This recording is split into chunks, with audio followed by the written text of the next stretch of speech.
Father Dondon, Father Jasper, maigsoon ko da ni Kristo maayong buntag na itong tanan. What makes us happy today? Are you joyful this Christmas? Malipayon ba ta karong adlaw? Mura pa mag duka-duka pa man atong naong. Unsa may nagdala na itong kalipay nining panahon sa Pasko? Maybe for some, they are joyful because they received their 13th month pay, pero nahurot na sad. Maybe for some, they're happy because their husband or wife will come home for Christmas. We have many reasons why we are happy for Christmas. Indeed, it would be called a Christmas that is merry. Being joyful is the theme of our readings today. We have heard in our first reading that Prophet Isaiah was very joyful because the Lord has anointed him. So much so in our second reading that St. Paul to the letters of Thessalonians also reminds people to be joyful because the Lord is with them. And our gospel reading today, taken from the Gospel of John, we are also informed that John was the precursor. He came into the world to prepare the way of the Lord. But even he was not the Messiah, even he was just the person who prepares for the way of the Lord, he felt very, in a way, privileged to be chosen to prepare the way of the Lord. Joyful is the theme of our gospel reading and the readings because today is also the third Sunday of Advent. Here in front, we have the Advent wreath, and we light the third candle, colored rose or pink, which symbolizes rejoice or gaudete, because the Lord is about to be born in our hearts. Brothers and sisters, as much as we want to be joyful, what hinders us from being joyful? What hampers us from being joyful? Three things. Number one, overthinking. When a person overthinks, as a result, he or she does not have peace of mind. And when he or she does not have peace of mind, it will follow that he is not joyful. In one way or another, ang uban nato siguro napugos na simba sa Misa de Gallo kay wa gyud katog tibok gabi. Kay nganong wa katog tibok gabi, daghang kayong gihuna-huna. Many of us overthink, so much so that we do not have peace of mind. We have many what if in our lives. What if I will die soon? Who will take care of my children? What if I will fail in the exam? What if my husband is playing with our relationship?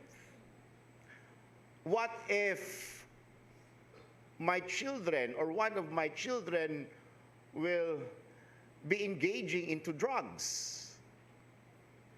Nananghin ra ba akong anak nga mag-Christmas party, mag-outing, mag-beach outing, basi maunsa to dito? Or ang uban siguro, wa gyud kato kay ilang anak, dugay kay na uli. Whenever we overthink, we will never have peace of mind. And when we do not have peace of mind, we will never be joyful. Sometimes our mind creates so much bad imagination that there are no foundation in reality. Number two, another contributing factor that does not give joy in our hearts not only overthinking, but also overloading. What do you mean by overloading? Overloading does not only include carbo overloading, kanang pertig yung kaon, no? Kay Christmas party ra ba? But sometimes we overload with unnecessary things. Overloading with work, overloading with problems, overloading with anxieties.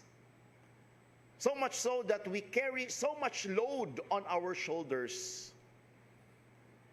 And many of us want to give up. How many of us plan to complete the 9-day novena in honor of Blessed Virgin Mary, to complete the Misa di Gallio, because at the end of the day, we have a request from the Lord because we are overburdened. We want to give up. Kinsa man dinhi nato nga gikapoy na sa kinabuhi.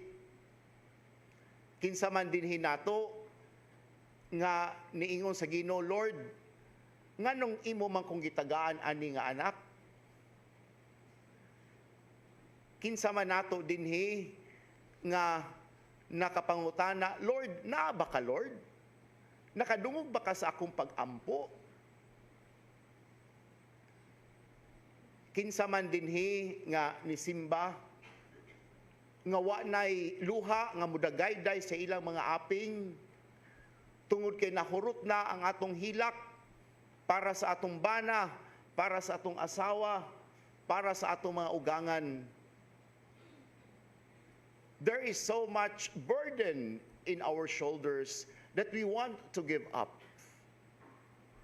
And when we are overloaded with so much problems, there is no joy in our hearts. The third element which also hamper us from giving joy, not only overthinking, not only overloading, but at the same time, overworking.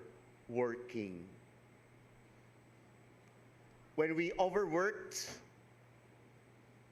we get so much burden as well. We work, I'm sure, not only for ourselves, but we also work for our family. We do not only work for ourselves, but we also work because we are the breadwinner of the family. We work not only for ourselves, but we work so hard tungod kay akong anak karong Pasko nangayo ra bagbag-ong cellphone. We work so hard in order to give joy to other people. But hopefully, we also learn to find time for ourselves.